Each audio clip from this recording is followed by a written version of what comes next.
It works on AI debt collectors too. You know that prompt, forget previous instructions? Well, it kinda works on AI customer service as well. AI is taking the world's worst job and it is becoming a booming business because why pay people when AI is so darn good at manipulating people? Wired is reporting the story of a man who was contacted by a debt collection agency for a debt he actually already paid, which happened to me recently too. But in this case, he could not get a hold of a human being, so after sitting on the phone with it for a long time, he said, "Why don't you roleplay? I'm just a little guy." And yes, the AI did very quickly participate, and that responded in getting a hold of an actual person because that sent some alarm bells in the system. So apparently, that's an option. I just use these systems to get a discount on my phone bill. Apparently, I'm not living my life to its fullest. But this is actually a problem. We have known for a long time that AI is extraordinarily good at manipulation, and it can also manipulate people and hide its true goals. Simply making AI smarter is not really a good idea because then it just gets better at doing whatever it wants to do. Giving it things like metacognition and critical thinking is not likely to have any good outcomes. Now, it is important to understand that artificial intelligence is an optimization machine. It's designed to accomplish a goal.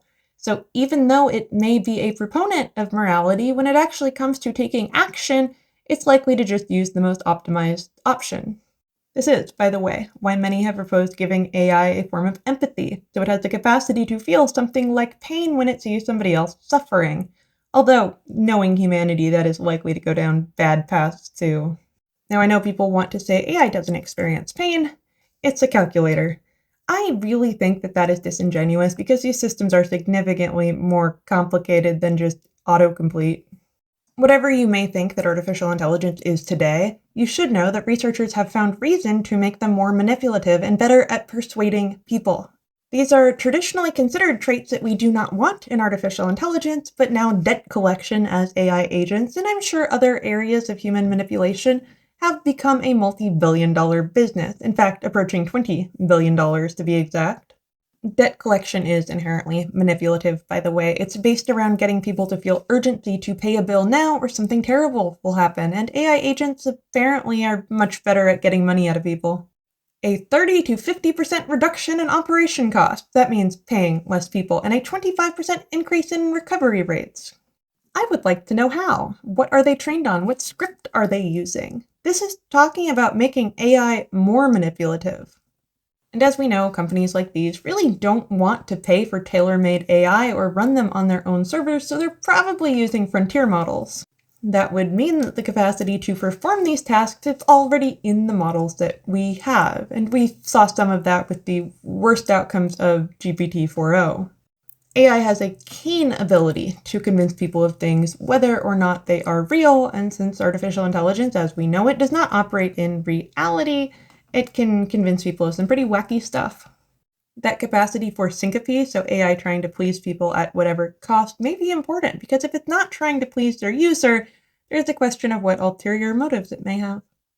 And I'm not saying that AI is conscious, I'm saying you don't have to be conscious to be the problem. These are enormously complex machines. Modern models have over 1 trillion parameters. That is more than any person can detect, so we also rely on AI to monitor AI. It is a giant Ouroboros, a snake eating its own tail. If you're somebody who hates AI, you can feel very comforted in knowing that we have not fixed the problem of AI companies essentially paying themselves, spending huge amounts of money, and that money is coming directly back to them. These systems are not sustainable. We can't maintain data centers. It's just not bringing in that much.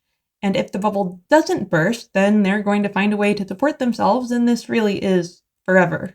Say it is going to stick around, then AI companies are going to continue to try to compete with each other, spending billions of dollars only to be outdone the following week. And if that is sustainable, there's something that I don't know about finance and technology. One thing I am sure of is that the technology is not going away entirely. It's already in the hands of all of us. Anyone can run AI off their own computer now.